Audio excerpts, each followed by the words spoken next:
With so many options, why choose Arizona State University? For me, the only online option was ASU because of the quality. Their faculty was really involved with their students and care about your personal journey. The dedication to my personal development from my professors, that's been extremely valuable to me.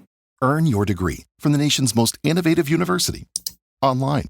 That's a degree better. Explore more than 350 plus undergraduate, graduate, and certificate programs at asuonline.asu.edu.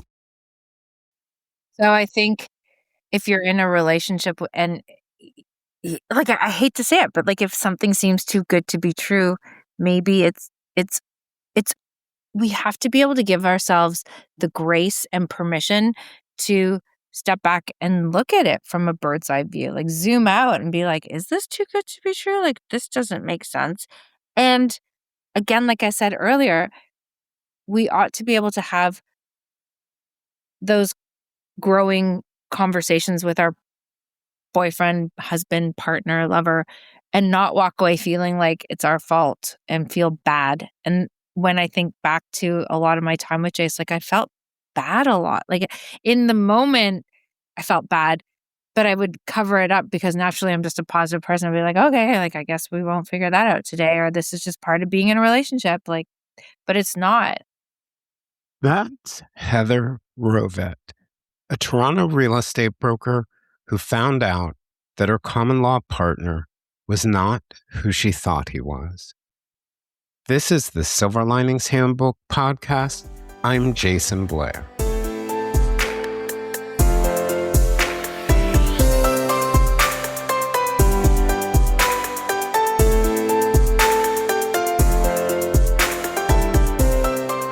When Heather Rovet discovered the love of her life, she thought he was a cute and successful man and began to prepare for the future. But her dream was shattered 3 years into the relationship when she discovered that her boyfriend, whom she thought was named Jace Peretti, was actually Jason Porter, a convicted Canadian felon with a history of romance fraud. She was heartbroken, but that quickly turned into a determined fight to find answers. The more she investigated, the more she found out, and she took risks along the way to expose his manipulation. Heather says that when she found out that the love of her life was a con man, a criminal, and a pathological liar, it was shattering and surreal. She says that everything she believed about him, their lives, and their future together was a lie. She described herself as being akin to a sweater with a loose thread that would continue to unravel for days, then it was weeks, and then it was months, and then it was years.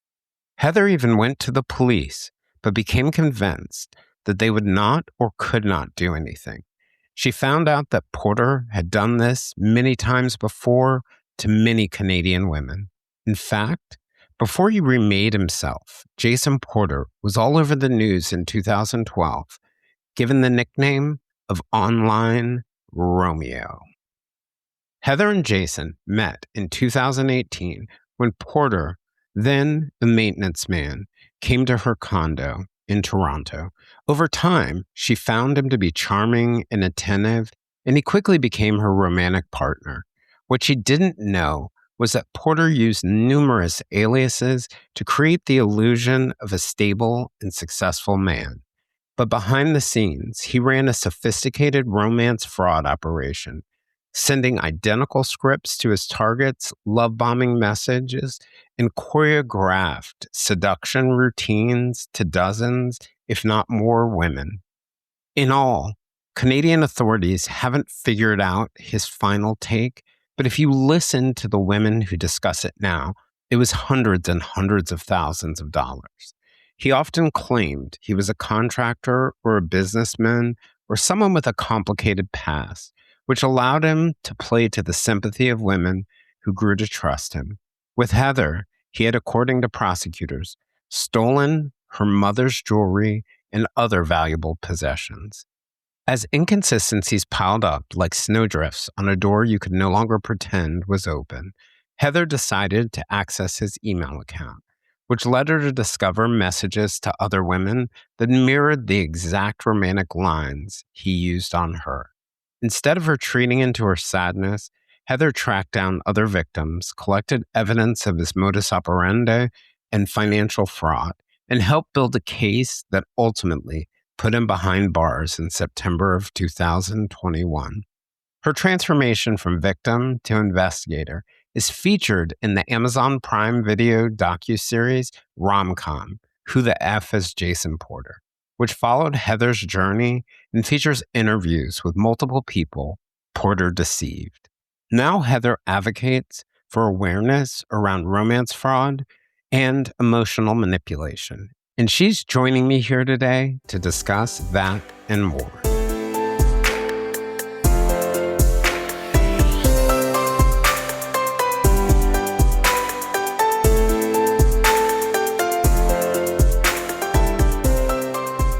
So Heather, I just wanted to thank you for joining. I and wanted to just mention what really caught my attention about your story beyond the sort of core experience in being involved in what I can only imagine was like a highly traumatic situation, being deceived like that. But I thought it was really interesting. It was interesting to me that you were willing to be so open and public about it, because so many people I know who go through sort of those big deceptions in life often want to just sort of like disappear.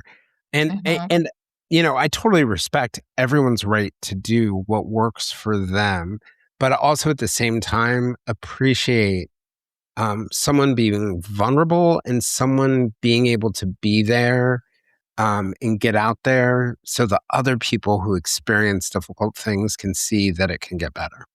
Oh, thank you. It had a bit of a snowball effect, I think, in a way, when everything first came to light and I realized that, when I got into the email accounts that one day, I mean, things had already started to go a bit sideways, but I seriously thought we were just having a rough patch and I thought we were going to work through it. And then when I eventually got into those email accounts and started realizing like everything was a lie, and that turned into, the police getting involved and so on and so forth.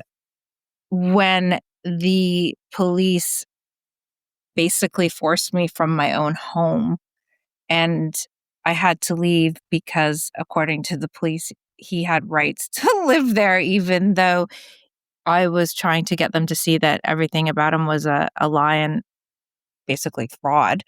They didn't seem to see it that way. So when I was displaced from my home and after he was arrested, I had so many questions. And short of hiring a private detective or becoming one myself, I felt I needed to get answers. And it seemed like the easiest way was to reach out to a magazine, this one magazine here in Toronto. And I guess in a way I was fortunate that a really dear friend is good friends with the editor. So he was able to connect me with the editor at this magazine. And I thought what we needed was a deep dive investigative story. I wanted somebody just to try and find more answers and help me make sense of what had happened. And so that one news article or that one magazine article, they warned me when it came out. They're like, it's a pretty salacious story, Heather. Don't be surprised if, Netflix comes knocking on your door. It's happened. And they were absolutely right. Within 24 hours of the article going online, I was already getting requests from producers and production companies for meetings.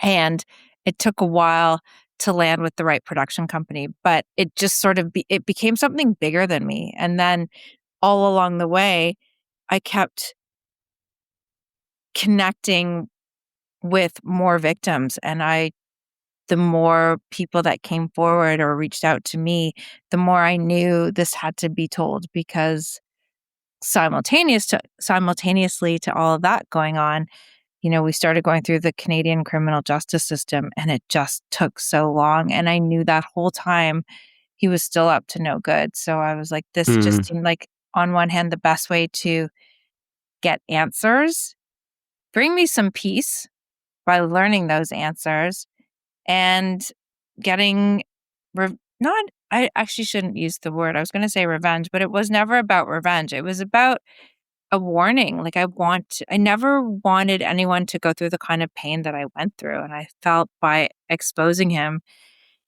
and having the documentary made is pretty big. Like, Yeah, his, it decreases his ability to cause suffering. Not to say that he won't find a way, but it'll be harder. It's another Mhm. barrier.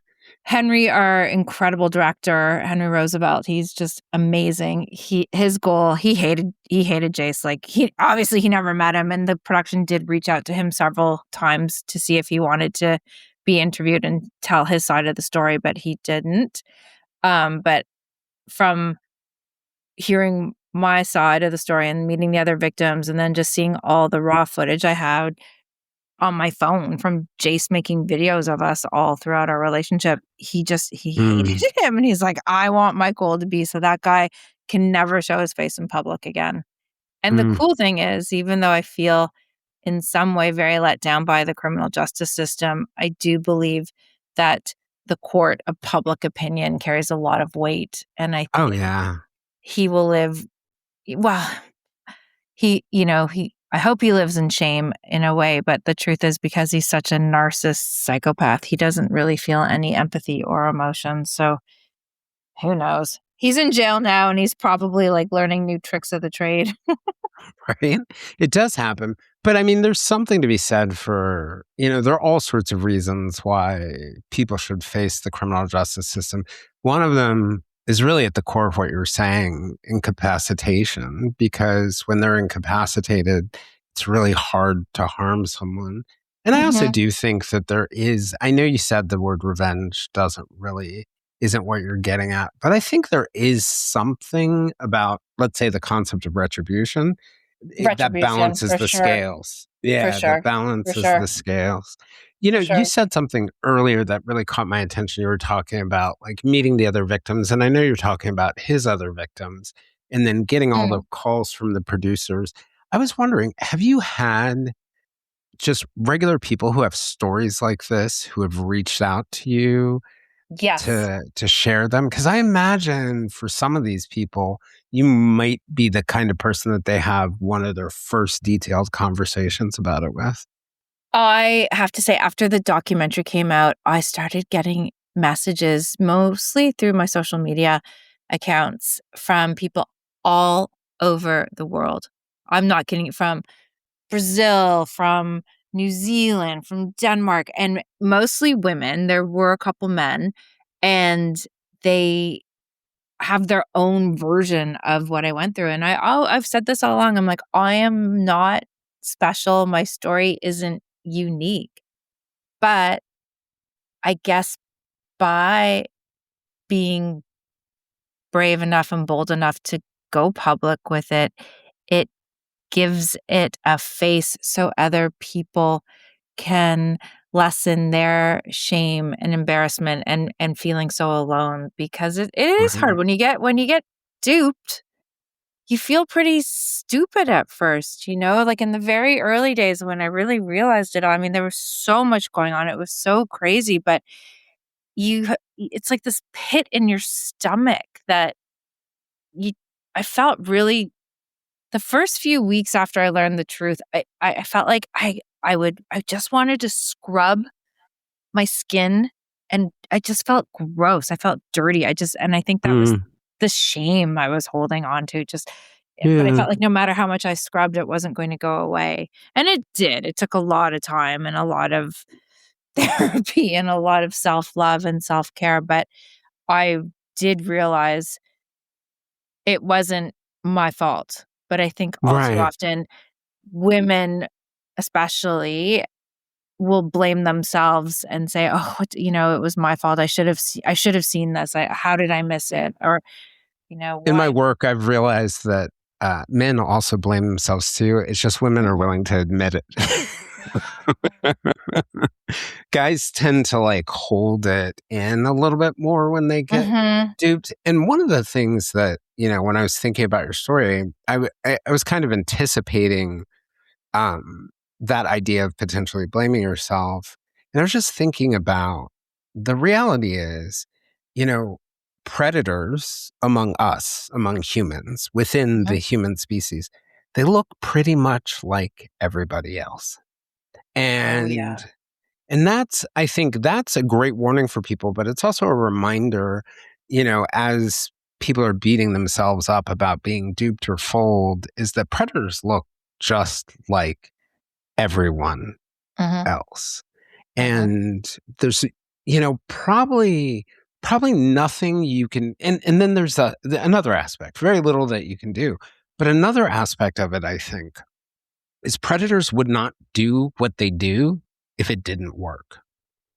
And so Interesting. That's so true. They're able to build a script that works. So of course, it's not that you're a fool. It's they push the buttons that will work. Yeah. And he clearly had some experience. Clearly. And what, the most, Jace preyed on the most beautiful, vulnerable thing, which is love. He weaponized love. I really thought I was in. The irony of all of this is that I used to say, like, I think of my other past relationships beforehand. I'd be like, oh, that one had that issue and that one had that issue. But finally, I'm in this amazing relationship with this amazing guy. And he turned out to be the worst of them all. And one of the interesting things about that, and listening to what you're saying, you're talking about your previous relationships and you can kind of think, hey, that was a good guy, but he had this wrong with him or that wrong with him. And now I've met this guy that's perfect. It makes me think, like, maybe part of the reason why we see the flaws in our partners so deeply at times is because they're being authentic with us. And that a person not being authentic with us probably makes it easier for us to believe that it's perfect. Yep. And I also have had time now to really analyze this whole situation so deeply that when I say this and I'm making air quotes because, like, when I fell in love with him, I did what I know now. I didn't know then, right? I didn't know what love bombing was. I didn't know what gaslighting was. I didn't know. I thought a narcissist was somebody who thought they were really good looking. I didn't know it was a personality disorder. And out of all the on the spec, like on those, the DSM-5, that big psychological book. The Diagnostic and Statistical Manual of Mental Disorders. Which my mom has a copy of because of, like, her background. But there's one sitting right in front of me on the shelf. There you go. Like I feel like narcissist is like the most gentle out of them. But I remember reading somewhere that all psychopaths are narcissists, but not all narcissists are psychopaths. But I do think Jace is a psychopath because of the crime aspect and the insidiousness of what he does. He's not just mean, but narcissism in its own right has so many layers to it. But I diverse. Although I do think you bring up a really good point that's beneficial for people, because you just said that thing about how, you thought a narcissist was someone who thought, for example, that they're beautiful, that they're wonderful. And that is sort of like the classic version of a narcissist. But narcissists can also come in lots of other forms. Like, they can be compensatory. They can actually look really fragile. They can look very, very vulnerable, but that's only because, they've got a giant ego with thin skin, and their narcissism is just a shield against their fragility. They could be unprincipled like he was, right? And or they could be an elitist, right? But don't think just because you're seeing certain qualities in a person that they're not a narcissist. One of the most dangerous narcissists I ever met in my life is also one of the most fragile people. And part of the reason why his narcissism worked was everybody felt sorry for him. And it wasn't a con. He felt that way. But yeah. So I'm sorry. I digress your digression. But I was also trying to get to the point that, like, when you're falling in love, I think why it also why I was also so duped is in the very beginning, I'd never been with anyone who came on so strong. And I never took that for love bombing. I actually was like, wow, this guy's really into me. Like, he's so confident. Like, he knows what he wants. Like, this is awesome. And then when you start being intimate and you have all those feel good hormones raging through your body, it's like your brain does not work normally because you're just on cloud nine. But then what happens is then the gaslighting might start. And I feel like Jason and I had this ping pong relationship for years where it would be love bomb, gaslight, love bomb, gaslight. And there were some times where I was just so confused that I just would be like, okay, like, go, I guess it's my fault, It becomes very hard to tell what the difference is. It really is. And then you add COVID into the mix and the whole Right. world went loopy sideways. And I was like, whoa, this is like, honestly, I think if COVID had never happened, I think we wouldn't have lasted as long. I think something would have happened. Like, he would have slipped up because part of the reason we were where we were at the very end was the lies on his end were just starting to build up too much. And it wasn't that I was even getting suspicious. I think on his end, he knew we had a shelf life because he couldn't keep the lies going anymore. Yeah. And I think sometimes people lying in big ways will self-sabotage themselves because it's the only way out. One of the things you just mentioned a second ago was like that feeling, and you had never seen somebody come on sort of so confidently. When I was reading about your story, one of the things that stuck out to me is I felt like I was in Pretty Woman or some kind of romance story. You know what I mean? Like the handsome guy, Yes. the handyman arriving at your door to fix something, and then It's all of a called sudden, Meet Cute. Like, yeah, literally, I wrote an Instagram post about meeting him a year after I met him, just saying how, the love of my life showed up at my front door a year ago, and like, wow, how amazing. But then I would also joke with other girls I knew or women I knew. I would say things like, you don't have to go on the dating apps. You just have to renovate your house. Like, you never know who's going to show up at your front door. But I also genuinely love that about my story with him because I thought, wow, talk about, a gift from the universe, or like, how lucky am I that I met this guy organically? Like, he literally showed up at my front door. Like, this is it's like, so what are the odds of incredible. that? Yeah. Right. Yeah. So that, on now when I think back to that very first day I met him, and I bet he was sussing out my condo the whole time he was there, trying to get a read on me and like how much money I might or might not have. Like, nothing about him was true or genuine. So the only genuine thing is that he's a liar. Right. I And mean, I can laugh about it now, but oh my goodness. yeah, I can imagine in the moment it was not, probably not, there was probably no laughing connected to it. Yeah. I was going to ask you, what was after you guys met and connected in that moment, what was the relationship like when it was good? When it was good, it was so great. I mean, that first summer, the first gift Jace ever bought me was a motorcycle helmet. And we went everywhere on the motorcycle, and talk about having to trust somebody. Like, I'm literally putting my life in his hands. And, we'd go on the motorcycle, we'd go on day trips. But I think for me, what became nice about having Jace around was just all of a sudden there was somebody to do all the day-to-day things with. We'd go to the gym, we'd walk the dog, we'd make dinner. Like, it was just a really nice relationship. We then, we talked about the future fairly quickly. And that's another like red flag that people, if they don't know, now I know that when, people start talking about getting married really quickly or your future together very quickly, it's a red flag. You kind of, there's no need Yeah.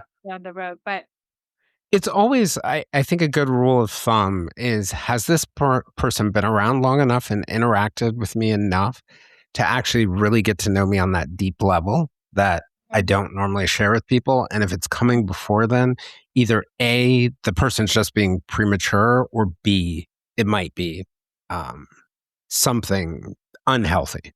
Mm-hmm. Yeah. But I guess with Jace, he just made me feel so beautiful and special and Mm, adored. And I always felt that he had me up on this pedestal. Like he would say things like very often, "You're the love of my life. I waited my whole life to meet you. Like, I can't believe how lucky I am. You're perfect. I love you." Like all the time. Hey, I'd walk through when we moved to Aurora and we're living in a bigger house compared to the condo in Toronto. I'd walk by and he'd be like, "Hey, beautiful. Hey, beautiful." Or he just constant adoration, which I now guess was part of the act to keep me brainwashed in a way, keep me hooked. yeah. No, one of the things that I I think a lot of people struggle with, I certainly struggle with this, that when a relationship goes wrong, it's easy to get angry. It's easy to sort of feel like, I mean, to turn everything into bad and turn everything into negative. But I think even in a lot, maybe not all, even in a lot of bad relationships, there are genuinely good, precious moments, like Mhm. your first experiences doing things, or going to a place that you've never gone to, or feeling a way you never have felt. Are you able to hold on to some of the good? Well, here's the thing. Maybe that's an interesting question, but I feel like if I hold on to the good, then it makes it more confusing because then it makes him real and it makes his if I hold on to the times where I remember like the really beautiful moments, if it was all just part of his act, it wasn't really real. Does does that make sense? Mm, So it does. I learned a lot from being with Jace unknowingly because now fast forward, almost 4 years later, since my life blew up, I am in a really good relationship, and it took a long time for me to want to open up and date. And I'm very lucky again that I met this individual organically. It wasn't a setup, but we were at a friend's party at the same time, and that's how we met. So I didn't have to go on an app and meet strangers because after everything I went through with Jace, being able to connect some dots is Yeah, very important. friend of friend, right? Yeah. It And must not have only been a really friend of a friend, but like somebody, my friend whose condo we met at, we were at a party. They've known each other for 25 years. So ah, he can be pre-vetted. highly vetted and highly, Mm, thumbs up, Heather. This is a good guy. And what I realized now that I'm in a healthy relationship and a real one, not a fake one, is when I've had moments where of doubt or fear or when we've had to have some growing conversations which can be hard to have, I never feel bad. I never feel like I'm walking on eggshells. I never feel confused and I never feel like yep. anything is ever my fault. Like I'm able to have with him like we have big conversations about life, the future, good, bad, growing pains, challenges. And at the end of the day, we come back to wanting to do it as a team. And with Jace, he always had this way of spinning things around. And I would often just walk away from a conversation feeling even more confused. And then I was like, oh my gosh, what's wrong with me? Like I did so much self blame in that relationship that it really ate at my self esteem. And it took me a long time to recognize that and then reconcile it as well. I have a friend who's a marriage family therapist, and one of the things that she says is that when people are happy about conflict, and by that I mean two people have a disagreement about something and they're excited to have a conversation about it, they want it, they encourage it because they know things are going to get better or they're going to come up with a better solution. That's like a great sign of a Mhm. good Mhm. relationship. Yeah, a And healthy. in terms of like really getting to know someone, so this new man I'm dating, he knew, early on, he learned about my story and he read, it was before the documentary came out, and he read the article in Toronto Life, and he was so sweet. He said, Heather, he goes, I'm going to take you to Italy. You deserve that Italy trip after all. So he took me we'd been dating for going on 4 months, and we ended up going away together to Italy for 2 weeks. And I have to say, that's also a really awesome way to get to know somebody and see if your relationship will make it or break it, because you're traveling, you're in a You're dealing with all the worst stuff of traveling together. Oh my God, and all the best too. But it was so funny. The very first hotel we stayed at was in a little town in Puglia region. And I remember walking in, I guess they'd upgraded us, or it was almost like a junior suite. And we walked in, and there was the washroom, then the bedroom, and then there was a whole other living room with another bathroom. And I was like, thank you, Jesus. Like, because it was the first time we were ever together, like day in, day out. And I was like, I'm just so glad easing into this holiday that still maintains some of the mystery. There's some space and mystery, right? Well, one of the things that I thought, you mentioned the love bombing, the early talk of marriage. One of the things that I was thinking about, it really seemed like you guys were on the path to something long-term and something committed. Yes. And, you mentioned the idea that even before you went into the email account, there were inconsistencies that you were seeing. And then, ultimately you went to the email. I'm curious about what it was, whether it's in looking back or back in the moment. What was it that finally kind of got your attention?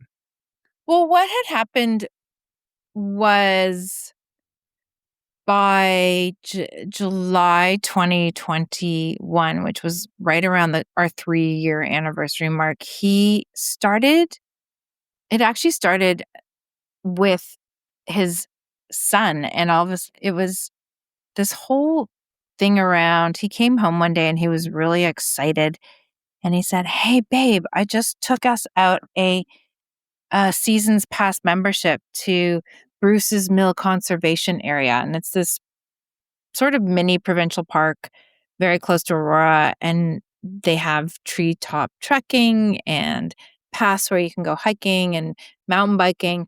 And I thought, okay. But in my mind, I was like, that's so weird, because Jace won't even walk down the road with me to the mailbox. Like, this guy doesn't like walking, and we don't own mountain bikes, but like, okay. And then 2 days later, it was Father's Day, and he came home and he was all excited, and he was like, oh my God, babe, you'll never believe it. I went to meet my son, and the mother of the son was at this point doing the visits, like the twice a week visits that he was going on.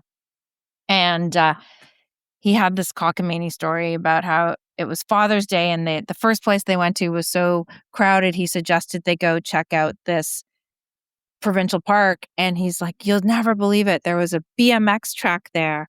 And my son, I guess he's naturally, I never met him, so I can't say this or whether he is or not, but he knew his son well enough to know that I guess his son would like BMX.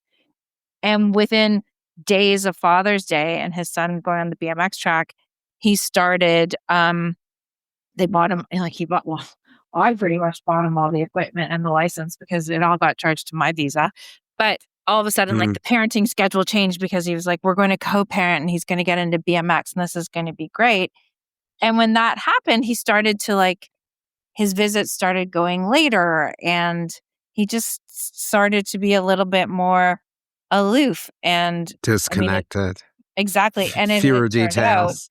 What I didn't know then, and I wouldn't know for months, is that he had met somebody online, and I guess she must have mentioned the BMXing, and he went and joined and met her, and all of a sudden, he even used the BMX he still goes to where he was before jail, but he even tried to use the BMX community in his to the judge in criminal court to make it seem like I can't go to jail because my kid needs me for BMX and I'm part of this community. But the judge saw right through that. But it was because he'd met this woman which I didn't know. And so he started coming home late, and simultaneously he started pulling away, and it seemed like he was working all the time. And, we're now at the 3-year mark and I'm still haven't met his kid. And the family court stuff, I got married young and I got divorced young. And because we had no assets and no kids, our divorce was, lickety split, easy to do, boom, boom, boom. And as an adult now, I have lots of girlfriends who have gone through divorces, and I know that it can drag out in family court. So I say that because I never met his kid, and he always had excuses like the family court, the family court. His, the mother of the son was like dragging it out and this and that. And I believed what he told me because I had no reason not to believe it. Right. Right. But now we're at the 3-year mark and I haven't met his kid, and I'm starting to be a little, I just felt like I was being left out of a major part of his life. And I also felt like we were having a hard time going forward because that part wasn't resolved. So how were we ever really going to be a family if, his We can't son actually wasn't able integrate our to. lives. Right. Exactly. So we started, arguing over it a lot. And essentially what happened was like an innocent conversation with him. I made a comment and said something to the effect like, fine, Jace, you go do your family, I'll do mine. And he used that comment to gaslight me and pick a huge fight with me. And from that fight, he claimed he needed space. And, he claimed he was sleeping at the office in Toronto, but really he had in fact moved in with his new woman after knowing her for 2 weeks. And that's the woman who in the documentary, her friend is in the second episode because her ex-best friend, met Jace early on. And from day one, she had suspicions about him. But, Wow. so, imagine what it's like going from day in, day out living with someone where literally before this happened, he would call and text me all day long when he was out and about doing stuff, to now all of a sudden going a couple days without seeing each other, a couple days without talking, texting, which led to like a week, 2 weeks, 3 weeks, 4 weeks. And by the end of August, he hadn't slept at our house once. Like he was not coming home. And we had even gone to 2 counseling sessions with a therapist. And I thought we were supposed to be working on the relationship. So I was so confused why So he this still is wasn't all coming happening home. pretty rapidly, right? It Yeah. sounds like a light Yeah. switch. Yeah. Yeah. And I blamed myself the whole time. I blamed myself. I'm like, what did I do wrong? Like, oh my gosh, like I just blame myself. But he would also come home and be really mean. Like I remember that every time he came to the house before the truth came out, I was crying, and he'd be like, you did this to us, Heather, you did this. Or he'd say things like, I wouldn't be this mad at you if I'd walked in and caught you fucking somebody in our bed. And I would be like hurt. I remember saying like, how could you say that to me? Like, this is our home. Like we're supposed to get married. Like we're supposed to have this future. Like, and to answer your other question, I did think we had a really healthy future. I mean, when we moved from Toronto to Aurora, we signed a 2-year lease on a house. I bought a furniture and decor business thinking we would grow it together. I never in a million years thought my life would blow up and that it would turn out to all be so duplicitous and just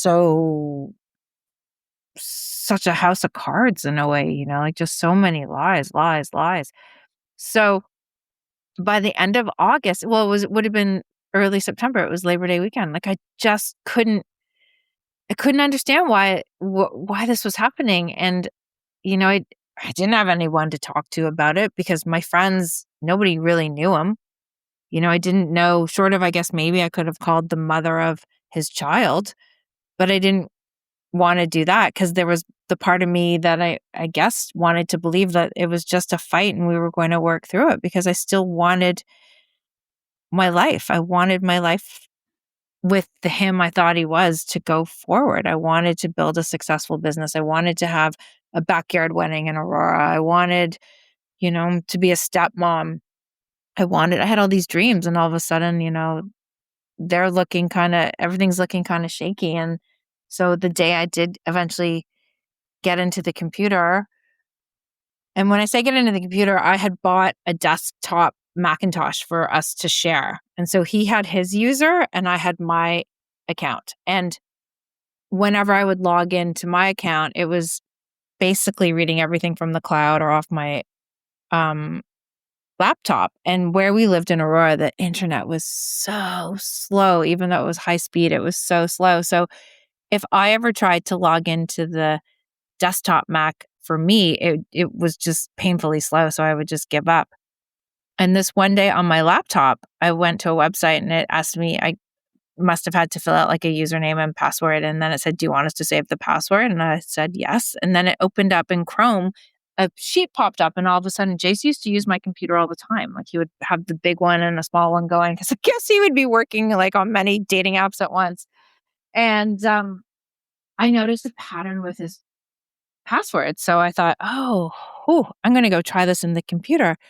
And honestly, I can tell you when I got into the computer and got into the emails, I really wasn't prepared.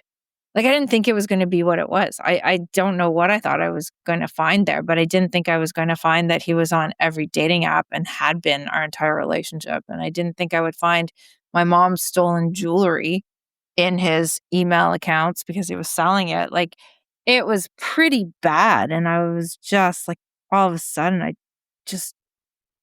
was almost like an out of body experience. Like it Were just, you home alone at that moment doing? yes, I was home Wow, that alone must have been in strange. Aurora. And our house was on 5 acres of property. So it wasn't, semi-rural. Like the next door neighbors, if I went outside in the driveway and screamed, they wouldn't hear me because they were too far away. So it was such a weird day. And another weird thing happened. Well, when I first got into the computer, my instinct was actually to call him. So I called him, but he didn't answer. And I was like, oh, okay.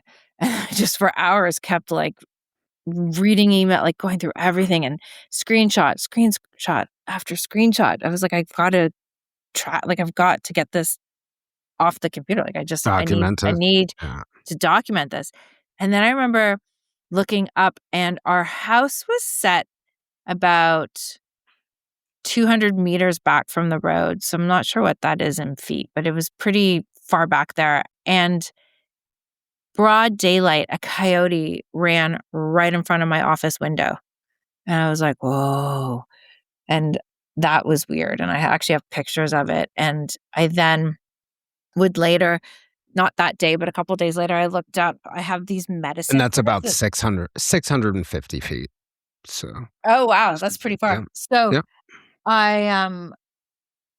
it was a big walk. So it was 5 acres. I looked up what the coyote medicine was on these medicine cards, and coyote's the trickster. And I feel like in that moment when I got into the computer and the fact that the coyote like ran in front, because it's not normal to see coyotes in daylight, especially in your driveway, right? Yeah, like no. one thing to see them in the woods, but I was like, oh my gosh, I think that was another sign. Yeah, no, almost kind of like a spiritual warning. Yeah. Yeah. And so I just kept screenshot. And finally, like many, many, many hours later, he called me. And, I don't know to this day how he must have figured out I was onto him. But like as soon as the phone call ended, I was kicked out of all the email accounts and the dating apps and everything. He changed his passwords and I don't know, maybe there's a way, I guess, when you go in the dating apps, it must have say like last logged in. I don't know. So he must have figured out I was onto him somehow. But then, it was a normal conversation? So you didn't give up the fact that you had figured No, things I didn't out? say, no, God, no. And I say this in the documentary, like I didn't want him to know that I knew. Like I wanted to figure out. Like I was like, I need to figure this out. Like I knew the stupidest thing would be to confront him on the phone, right, and be like, I know everything, because what's that going to do? I also I was terrified in the sense that my life is very intertwined with this person. He is now, I also realize, taken a lot of money from me. He's stolen a lot from my family. Lord knows what else he's done. And I would learn over the coming weeks and months how deep it went, like how much he stole from my network. And I played dumb on the phone. Not dumb. I should have never used the word dumb with me, but I played innocent, right? And I think the only thing Mm-hmm. I remember saying, I told him about the coyote. I remember telling him about the coyote, just saying how it was so weird to see the coyote. But I also remember clearly hearing crickets in the background. And I asked him, I'm like, where are you? And he said, oh, I just got back to the office. We just finished a job. And I'm like, wow, that's really late. It's like, you just finished a kitchen renovation job. Like it's 9 o'clock on a Friday of a long weekend. That's so late. And I'm like, that's so weird though. I'm like, I hear crickets. And I'm like, I grew up in Toronto. I never heard crickets in the city. And he's like, oh, yeah. Like he would mumble all the time. And then I remember saying something to the effect of, well, it's so weird, Jace. I feel like I don't even know who you are anymore. And he was like, what do you mean? And I said something like, well, we're supposed to be working on us. And I've gone from spending like every waking moment of my life with you until the last month, never seeing you. And here we are, like the first long weekend of fall / last long weekend of summer. And we should be doing something and working on us. And you're not even here. So I tried to play as sweet and innocent as I could, but He we probably ended the picked up a few yeah, clues. Yeah. Oh. and in my own defense, I was definitely in shock and terror. Like, Mm-hmm. and that's when it just like after that phone call, that's when it really started spiraling because then the next day I called the police and I changed the locks in the house. And then, not to be a spoiler alert, because I hope everyone does watch the documentary, but then there was a call, a 911 call, that it's the real 911 call. And that was probably one of the scariest nights of my life. And he ended up, because I changed the locks, he broke in through the dining room window. And Hmm. then everything went even more sideways and he tried to get me arrested. He claimed to the police that the reason he hadn't been coming home was we had this fight and I'd assaulted him. And apparently he had evidence that I had. And I was trying to get the cops to understand that this guy's a master manipulator. He can like edit software, he can edit videos, he can do Photoshop, like whatever he has isn't real. And they were believing him. And I just couldn't believe that the cops didn't even kind of listen to me or take me seriously. And there were times where I felt like they were protecting him. And then Mm. they actually left my house that night. The cops left and left us both in the house. And he then went into the office and took a phone cable and wrapped it around the two French doors. And he proceeded to erase the contents on the computer. And I Wow. got a lot of screenshots off. I got a lot off, but I never thought he would do that. So I didn't get all the evidence. And sadly, a lot of evidence got lost that had to do with my mom's stuff that had been stolen. Mm. So it was a pretty clusterfuck time. That's for sure. Like, oh, it's And crazy. and I've done a lot of trauma therapy around that. oh, I Which is can another story. imagine. But to Yeah. then answer your question, like part of the reason I felt so compelled to be public with my story is because I was forced out of my house. The police literally said, he has every right to be here. And I looked at them and I said, seriously? Our lease is fraudulent. Like he isn't Jace Peretti. He's not even Jace Parati. He's Jason Porter. Like, how can this lease be legal and binding if it's not the right name? It's not even a legal name. And the cops just dismissed me. They were like, meh. It's civil matter. That's what they kept saying. They're like, it's a domestic civil matter. But two things on that, with the But making of the the reality, I kind of think in reality, I don't know about the Canadian laws, but in most US states, if there's an incident of domestic violence, they don't care who stays at the house, but both of you aren't. right. One of you is going. There was no violence, Right. right? The bruises that he made weren't visible. Like he didn't overtly beat me up, although when you He did break in a window. right. Mm, But he was breaking in his own house. True. But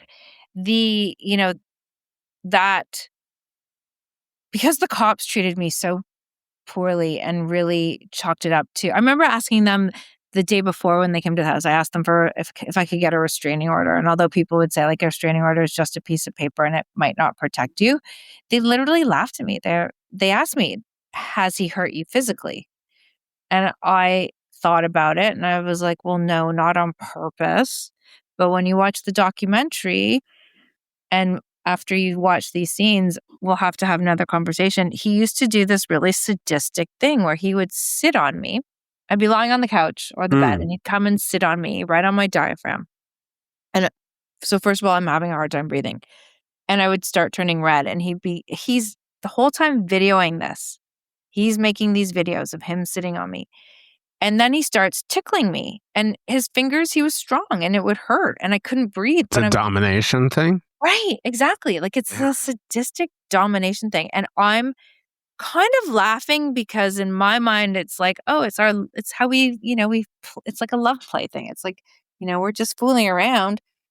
But I wish in that moment I had told the cops, yeah, actually he has hurt me, but I still don't know. I don't know if they would take that as like physical abuse, but it definitely didn't feel good. Right. Well, because, and it's one of those subtle ways that people sometimes will dominate each other because, I'm doing this cute, playful thing, but like there's this underlying message, I could crush you. Yeah.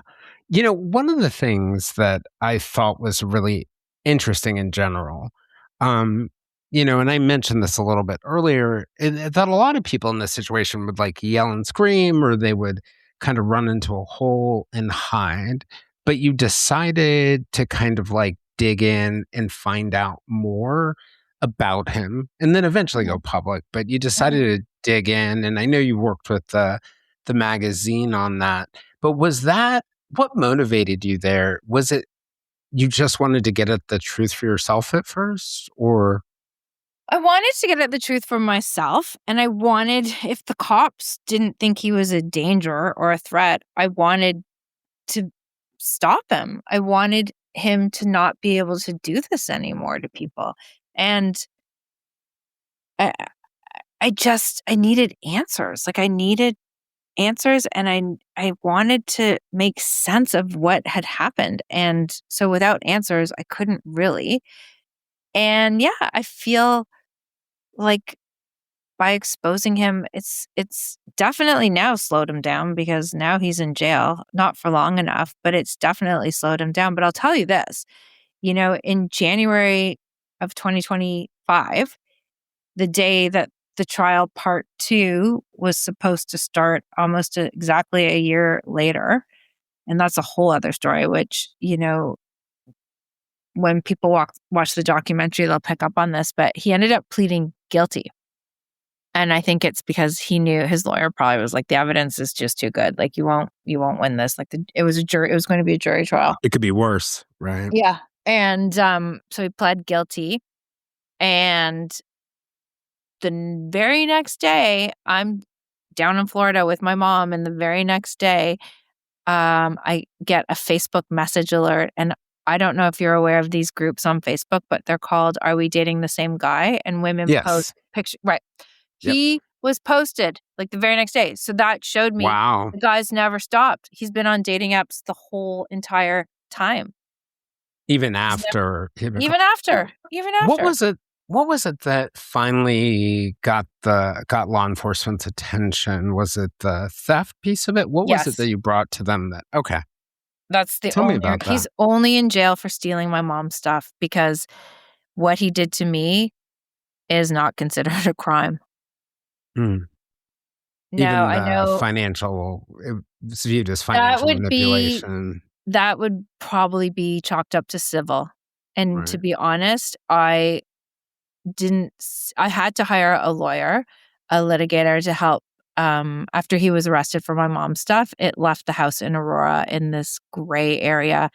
And I couldn't communicate with him directly after he had been arrested. So I had to have a lawyer communicate with him on my behalf. And every time I went back to the house in Aurora to try and wrap up the furniture and decor business and move myself out. And it took weeks and weeks and weeks because it wasn't, it took a whole day just to like pack my personal belongings up.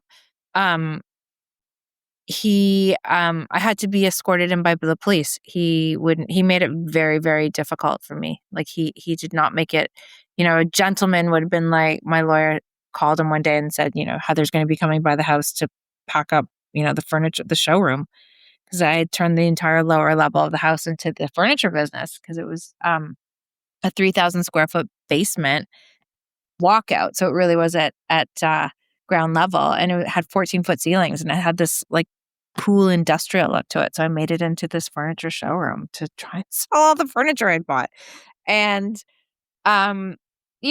he made it, he said, well, fine, just Heather can come. And my lawyer's like, that's impossible. Like, Heather cannot pack up an entire furniture showroom by herself. No. But, the police had to be there. And then the police are basically like looking at their watches going, you got to hurry this up. You got to hurry this up. We can only be here for another half an hour. And you're like, holy fuck. Like, it was just very extra traumatic. A gentleman would have been like, okay, fine, let her into it's her house too. Like, I was still on we were still on the lease. Like, he could have left and let me be there. But the reason why he refused to leave and made it difficult is because, unbeknownst to me, and it took weeks to figure this out, he'd been stealing there was so much. The stuff that was in the furniture. He can't stop. He can't. He'd been stealing stuff from the business. And I guess, it was in the bedroom and the dining room. And so he didn't want me seeing the rest of the house. So we were only allowed in the downstairs. Like, he made everything so much more volatile and traumatic than it had to be. I had read, I think it was in a Time magazine article, that after the trial, you had said that you were ready to move on. And I was thinking that meant move on from the case, but not move on from the advocacy and the awareness. What's your goal, or what are your goals in speaking out and telling your story? Well, that's a great question because I have a lot of answers. I would love to see the laws change.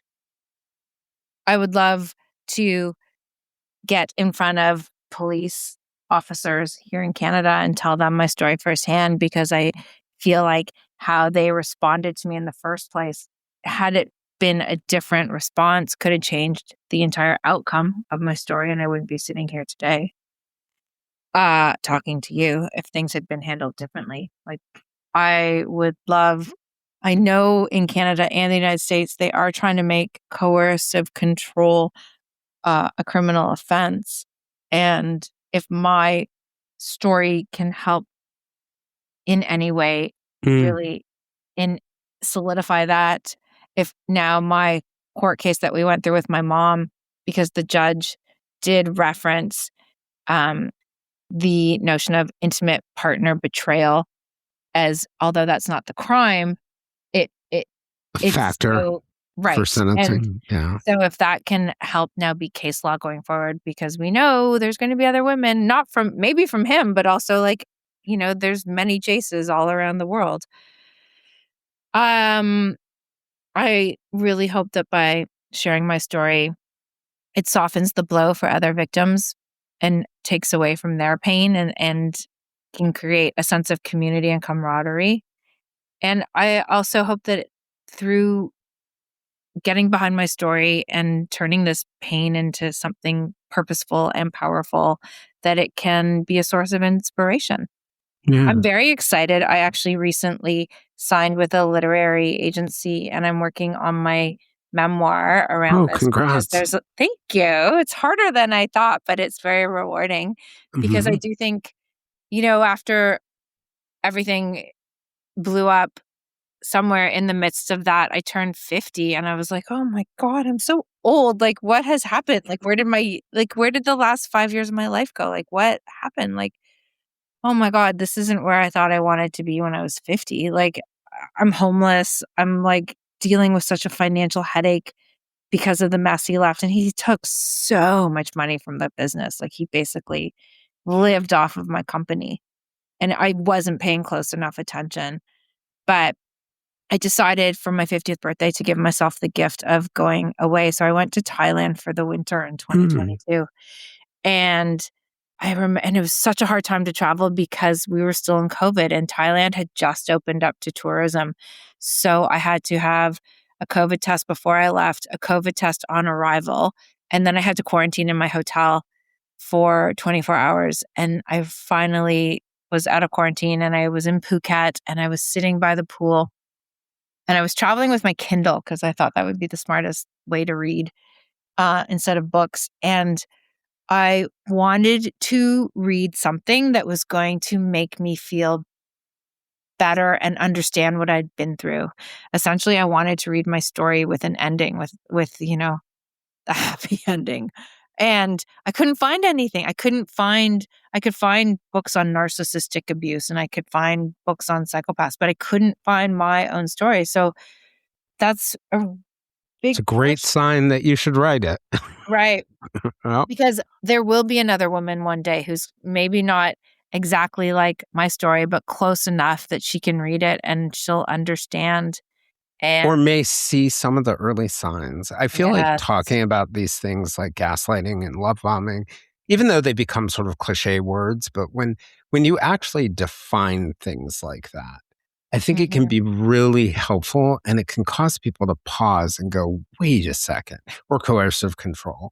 It can cause them to just say, wait a second, hold on, is this what's happening here? And, I was just thinking as we wrap up, like, I was thinking, I was really thinking about the people who might be out there right now who are walking. And I want to give you a chance for some closing thoughts, but just this thought came to my mind. The people right now who are walking in your shoes, either because they've been through something like this or that spider sense is tingling right now. What advice would you have for them? And, what kind of hope do you have for them? It's funny. That there's that saying, like, if it seems too good to be true, it probably is. Yes. Yeah. So I think if you're in a relationship and like, I hate to say it, but like if something seems too good to be true, maybe it's we have to be able to give ourselves the grace and permission to step back and look at it from a bird's eye view, like zoom out and be like, is this too good to be true? Like, this doesn't make sense. And again, like I said earlier, we ought to be able to have those growing conversations with our boyfriend, husband, partner, lover, and not walk away feeling like it's our fault and feel bad. And when I think back to a lot of my time with Jace, like I felt bad a lot. Like in the moment, I felt bad, but I would cover it up because naturally I'm just a positive person. I'd be like, okay, like I guess we won't figure that out today, or this is just part of being in a relationship. Like, but it's not. And the financial stuff was another big red flag for us, for me. The fact that for a guy who claimed to have such a great job, when push would come to shove, when we moved to Aurora, I didn't understand how he didn't have savings. He'd shown me all this account he had with all this money, but when push came to shove and I needed his half of the deposit in the first and last month's rent, like he just never had cash. Because now I know the reason, but at the time I didn't. And so that was a red flag. But I really just hope that people who hear my story can have the confidence to give themselves the space to take a pause and ask yourself the hard questions. So hopefully they never have to do the spiral shame thing, because it is really hard. Maybe it can help somebody early on. And I also think to the people who are listening whose best friends might be the me in the story and they see it, tell them, because it might be hard to hear, but you have to be able to and if you are going to confront them, I would also say confront them, but have evidence to back it up. Like make sure that they, you can't just say, oh, I think he's a bad guy. Yeah, and I think probably the biggest thing in those moments, and I think it's a lot like domestic violence, is to do it in a non-judgmental way. Like, because I find, I can have a conversation with someone pretty much about anything, including their potentially unhealthy relationships, as long as they don't give off a hint of judgment. And because I think to myself, a person who's being abused every day doesn't need to get punched in the face by their friend who's trying to help them. Absolutely. But they do need honesty, but they need Yes. it with the compassion and the love that they're not actually getting, whether But they I guess or that's the not. thing in my case. Like, I didn't know I was in an emotionally abusive relationship. So it's really hard. And again, I'm sure there's lots of women, like you said, there's probably lots of men and women out there who are being conned and duped, and you don't know you're in it. Like, it's really hard. It is really hard to hear the truth when you don't know what's happening. Right. And I often say, like, with the friends that I can't bring it directly to, or I don't have enough evidence, I just tell myself, I'm going to stay in their orbit. I'm going to stay in their orbit for that moment. I'm going to be loving and caring and compassionate and non-judgmental and all those things for that moment where they turn and they want to say something. And sometimes it's just things like that can make all the difference, like you're saying, having a good friend. And I think there's something in what you're saying about trusting your instincts. Like, your instincts don't always mean that you're right, but it's just like anxiety. Anxiety may spin out of control, but it's always trying to operate in your best interest, right? It may be overblown, it may be aggressive, but if you feel anxious or if you feel worried or you feel bothered by something, it's worth investigating. And the flip side of that too, it's like, I've been asked a lot, like, didn't you didn't you see anything? Like, didn't you have red flags or this or that? And when I would ask him about certain things, he had a story for everything and a quick comeback for everything, or he would spin it around and gaslight me. But,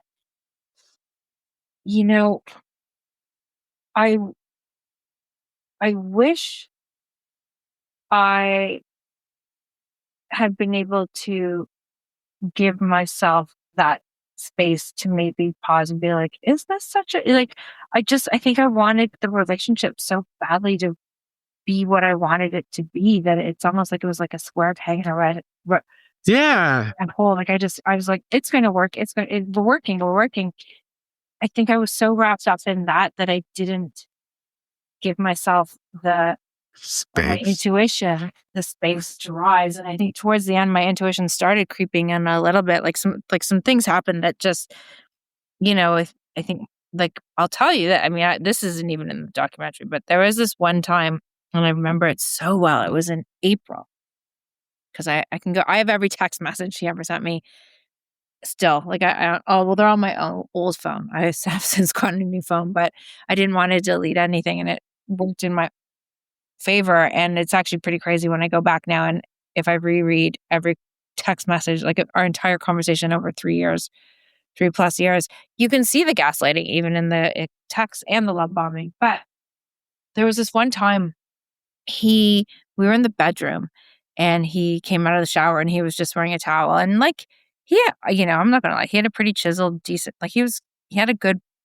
physique, and he pushed me down onto the bed. And normally I'd be into it. I'd be like, yeah, oh my God, I'm like, love, getting sexy with you.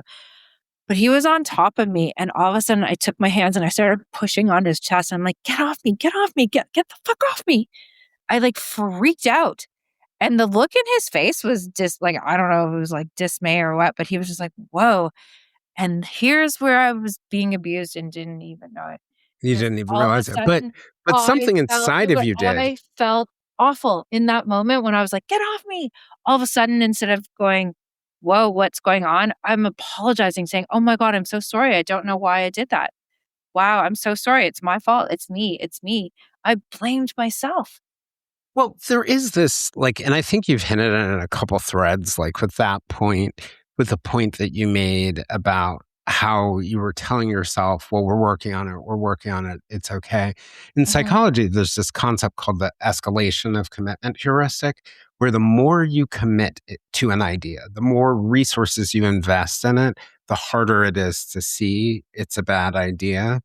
And, that part about intuition and, being in a situation with somebody that you love or that you're close to, it's really easy to push it out. But I always like to remind myself, like, I can ask them questions about it. I can dig deeper. But there's this phrase in journalism, which is if your mother says she loves you, check it out. Find some independent, verifiable sources that can prove that. That's funny. um, But I do think in that moment where I was like, "Get off me," I think that was my body saying, "No." oh, yeah.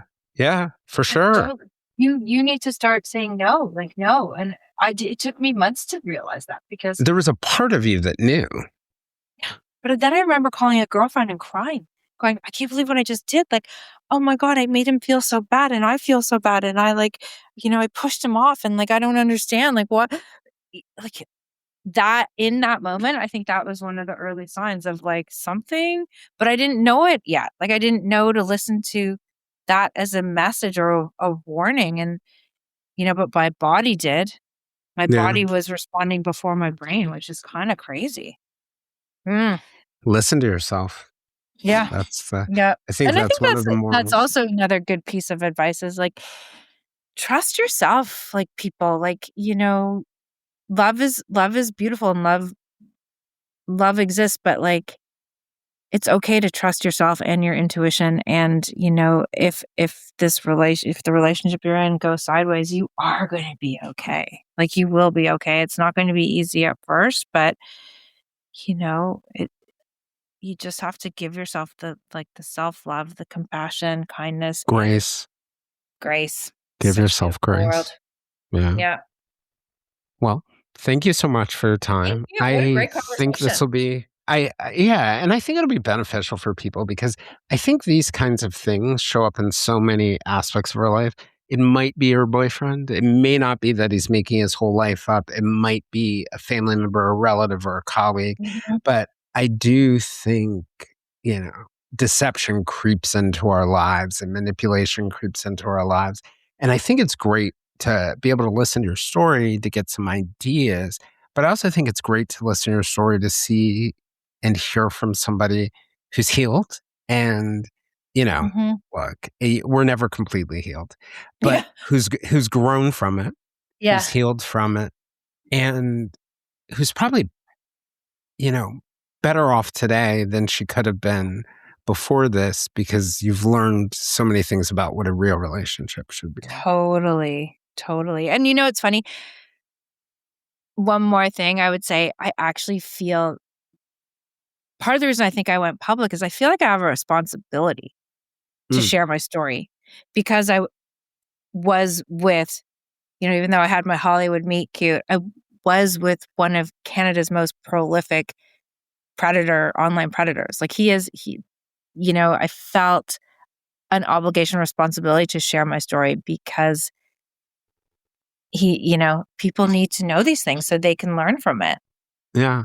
And the likelihood, like you're saying, is that he won't stop. Now, people do change, but I would not bet Mhm. on it. I Yeah, wouldn't bet it on it takes a here. like, Right. I try to have I try to do healthy habits, like, I try to get up half an hour earlier so I can Mhm. meditate, and that's hard. Well, I So to feel try and change unfortunately, I think the change in this version is going to be coming up with a slicker way to do the same thing he's been doing.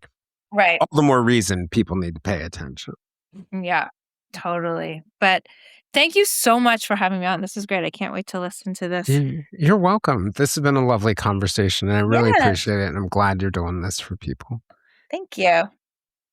If you'd like to join us for more discussions with me and other listeners, we can be found on most social media platforms, including a listener-run Facebook group called the Silver Linings Fireside Chat.